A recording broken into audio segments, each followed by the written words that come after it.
Okay, good morning, everyone. Sorry, my voice is kind of not the best. I'm going to try to keep these short and sweet today. I think that most of this lesson you're going to find is complete review.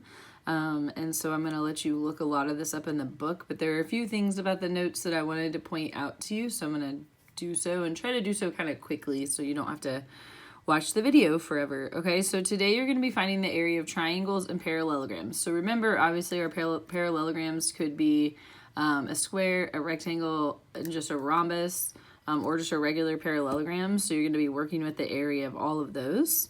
And so your first postulate says the area of a square is the square of the lengths of its sides. So however you want to memorize this, if you still want to write area as length times width for a square, I'm totally fine with that. Or you could write it down as area is side squared, because obviously all four sides of the square are the same. So that's up to you. If two polygons are congruent, they're going to have the same area.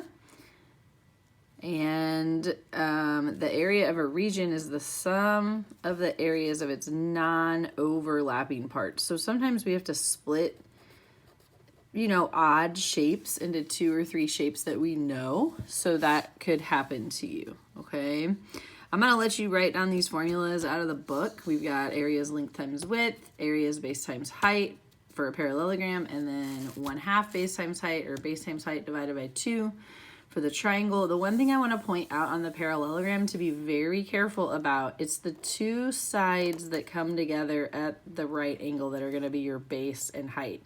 So in this particular picture, this would be my base, this would be my height. If they put a number out here on this side, ignore that for area, because you're not going to need that for area of a parallelogram. Okay? All right, so this one says find the area of parallelogram. Sorry, let me go up there. PQRS. So it's wanting us to find the area of this coming around here. Okay, so I just need to pay attention to my numbers here. Well, if this truly is a parallelogram, what do I know? Here's my right angle, okay? So I just said, okay, by the way, here's the rules. You got to name the shape. You can abbreviate it. You have to write the formula without numbers. That is 100% necessary. And then you're going to plug in your numbers. So I don't know my area. My base is unknown, but we know parallelograms have opposite sides or congruent. So I know my base then is 12, and I know my height is here. It is 4. And then your answers always have to have units squared. This one didn't give me any units, so I'm just going to do a u squared. Okay, I want to see this on every problem. And I know I can already hear some of you moaning right now, but this is going to be critical as we get further and further into this chapter. We're obviously going to do things way more difficult than just triangle, square, rectangle. So I really want you to make sure you have all 4 lines of work. Okay.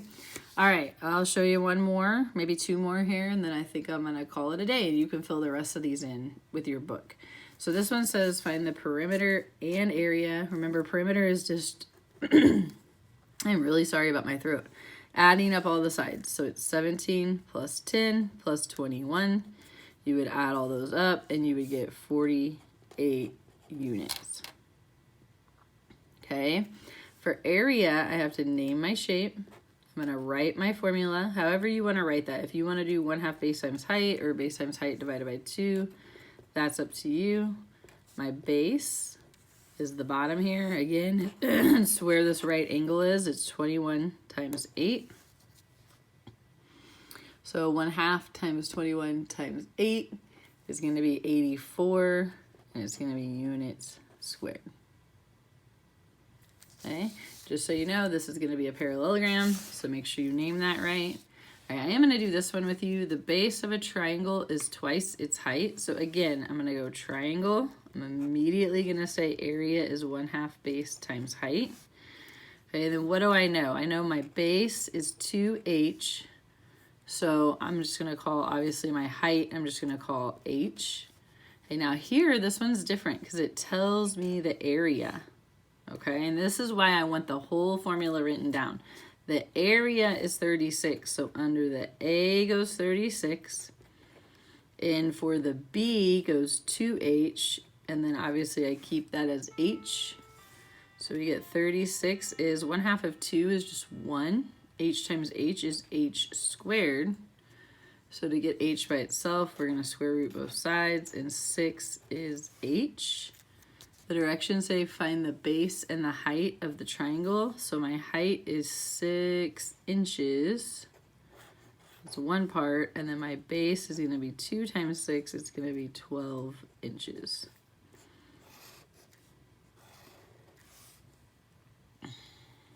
Remember too, you can always plug these back in to double check. 12 times 6 is 72. Half of 72 is 36, so that does check out. And I think you'll be able to do this. Whoops. Don't forget there's a 60-degree angle here. Okay, so if this is 21 and that's 60, and you need to find this base of that triangle, you got a couple options. I think most of you are going to want to use SOHCAHTOA.